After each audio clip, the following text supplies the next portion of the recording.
Good morning plus one arts.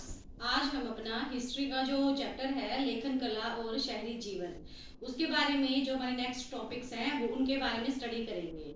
देखिए, हमारा जो टॉपिक चला हुआ है लेखन कला और शहरी जीवन, चैप्टर का नाम है। तो हम इसमें लेखन कला के बारे में पहले पढ़ेंगे कि जो लेखन कला है वो कैसे शुरू हुई। तो लेखन कला का आरंभ जो हुआ था वो सबसे पहले किस प्रकार की पट्टिकाओं पे लिखते थे। तो जो प्राचीन समय में लेखन पट्टिकाएं थी वो मिट्टी की बनी होती थी। मिट्टी की पट्टिकाओं पर लोग लिखते थे।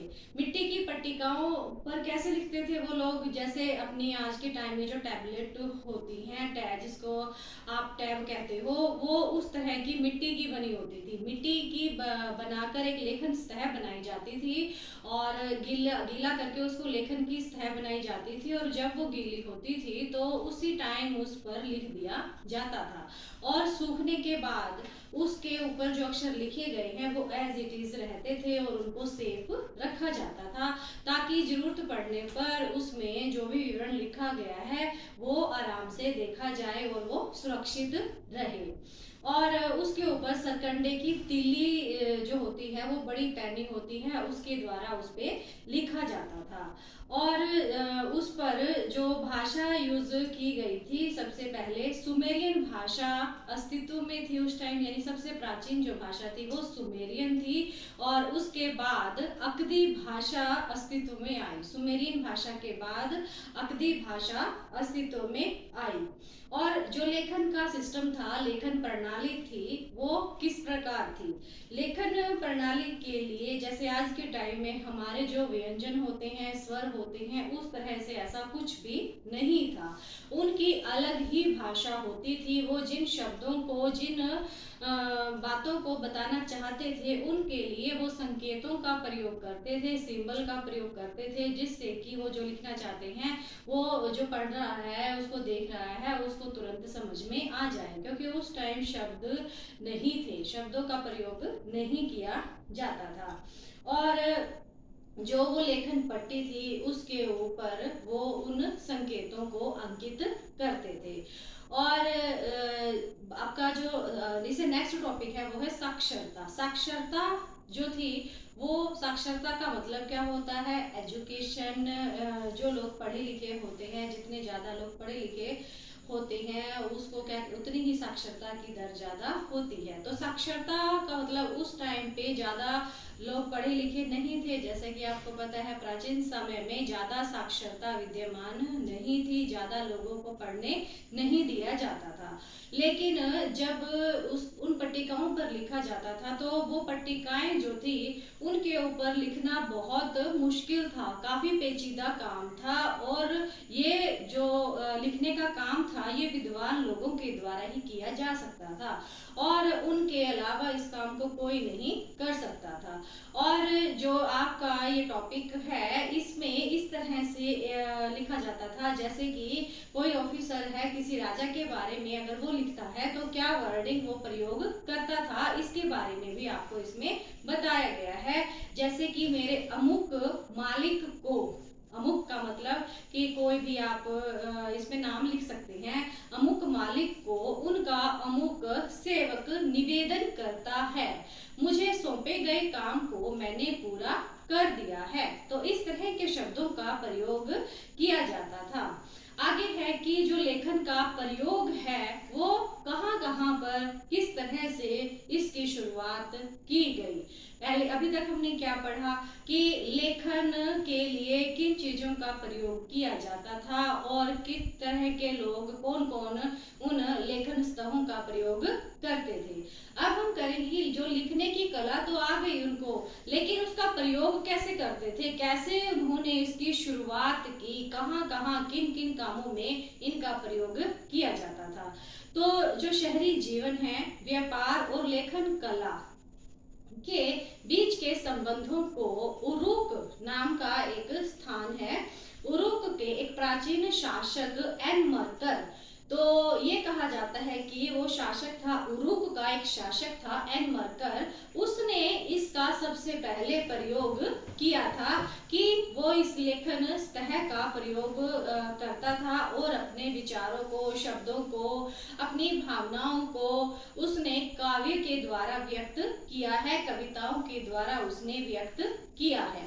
एन मरकर के बारे में, इसको बेटा नाम आप अच्छे से याद रखना इसका, एन मरकर है उरुक का एक शासक था एन मरकर, इसी ने इसकी शुरुआत की थी। तो एन मरकर जो था उसका एक दूत उसने विभिन्न देशों में भेजा कि वो विभिन्न तरह के पत्थरों को खोज कर लाए, और लेकिन वो समझ नहीं पाया कि कहाँ पर उसे जाना है, किस राजा से उसको क्या कहना है।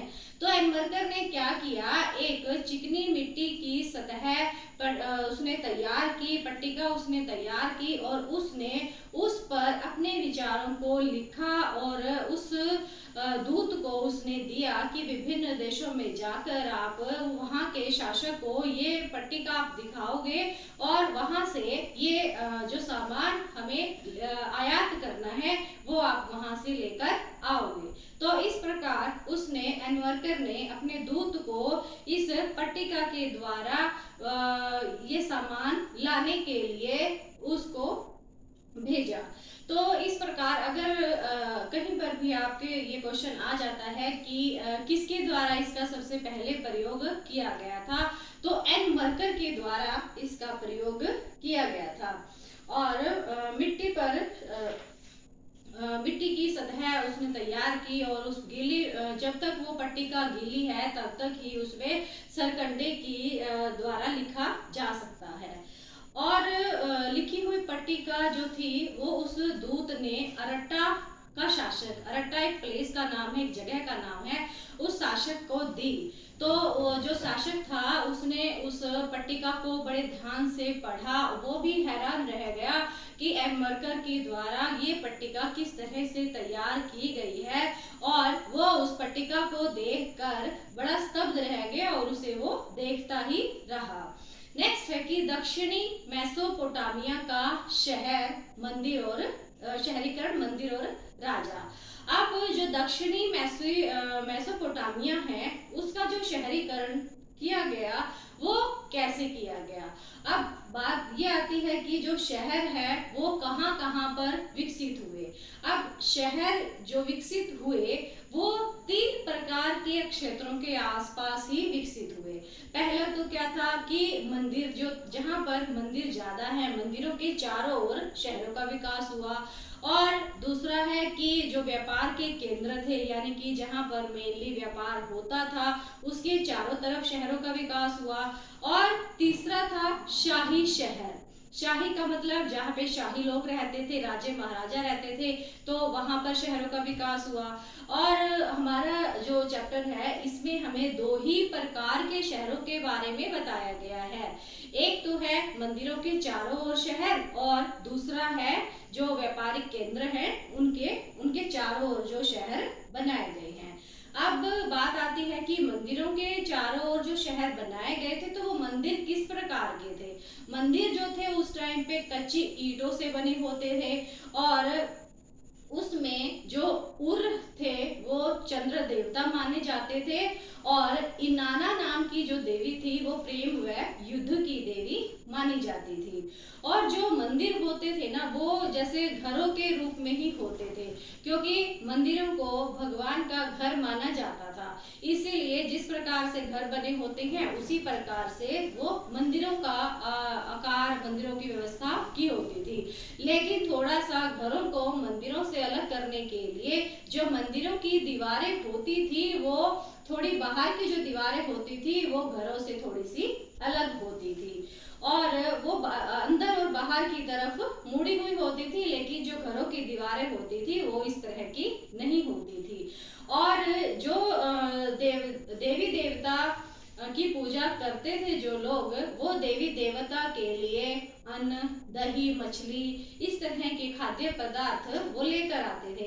इन चीजों के प्रमाण हमें मिले हैं कि जो मंदिर मिले हैं हमें, वहां पर मछलियों की हड्डियां और परतें हमें मिली हैं वहां पर जमा हुई, जो मंदिर सबसे पहले हमें पता चले थे। और धीरे धीरे क्या हुआ कि जो वस्तुएं, जो अनाज उपजाया जाता था, उनको उत्पादित वस्तुओं में बदलने की प्रक्रिया विकसित हुई। धीरे धीरे उत्पादित वस्तुएं बदलने की प्रक्रिया का मतलब क्या है कि जो अनाज हमें प्राप्त होते हैं, अब वो अनाज सीधा प्रयोग ना करके लोगों को नई नई टेक्नोलॉजी के बारे में पता चलने लगा, जैसे कि तेल निकालना, अनाज पीसना, काटना और ऊनी कपड़ों को बुनना। इस प्रकार की नई नई प्रौद्योगिकी के बारे में उन्हें पता चलने लगा।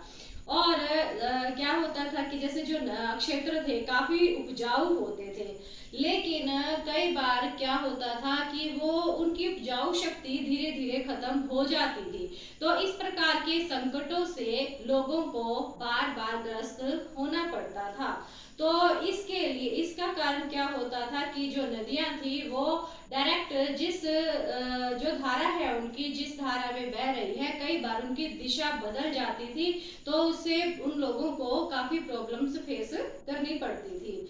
और कई बार जो समस्याएं थी वो मानव निर्मित भी होती थी। मानव निर्मित का मतलब है कि मनुष्यों के द्वारा भी क्रिएट की जाती थी काफी प्रॉब्लम्स। तो वो क्यों होती थी कि लोग क्या करते थे कि नदी की धारा का बहाव जिस तरफ है वो उस तरफ उसको बहने से रोकने के लिए क्या करते, उसकी दिशा को अपने खेतों की तरफ कर लेते थे, जिससे दूसरे लोगों को प्रॉब्लम्स काफी क्रिएट हो जाती थी। अब है आपका कि जो लोग काफी शाही थे वो क्या करने लगे, मंदिरों में काफी कीमती कीमती भेंट प्रदान करने लगे, जिससे मंदिरों को सजाए जाने की परंपराएं शुरू होने लगी और भी लोग उनकी देखा देखी मंदिरों में भेंट अर्पित करने लगे, जिससे कि उन्हें देवी देवताओं का श्रृंगार किया जा सके। और लोग क्या करते थे कि मुखिया लोगों ने ग्रामीणों को अपने पास बसने के लिए प्रोत्साहित किया।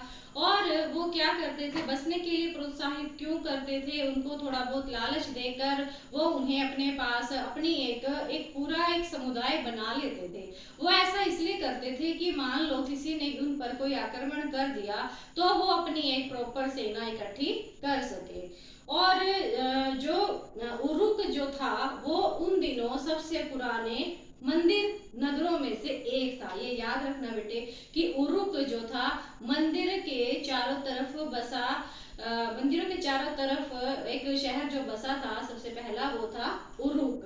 और उसमें हमेशा शस्त्र वीरों और उनसे हताहत हुए शत्रुओं के चित्र भी मिलते हैं।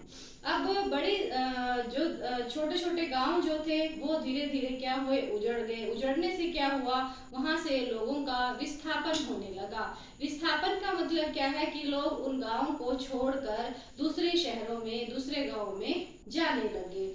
और धीरे धीरे ये चारों ओर अपनी एक व्यवस्था तैयार करने लगे ताकि इन लोगों को अपना काम मिल सके। और वहां पर राजे महाराजाओं ने एक परंपरा और शुरू की हुई थी कि वो युद्ध जब जीत जाते थे तो युद्ध में जीतने के बाद हारा हुआ जो पक्ष है वहां से उनके सैनिकों को वो अपनी साइड मिला लेते थे और उन सैनिकों को वो अपने साथ लेकर जाते थे और उन सैनिकों को वो नौकर के रूप में या किसी और कर्मचारी के रूप में उनको अपने साथ वो रखते थे। और जो कर्मचारी थे उनको वहां पर रहना पड़ता था, वो उनकी मजबूरी थी क्योंकि उनका जो राजा था वो हार चुका था।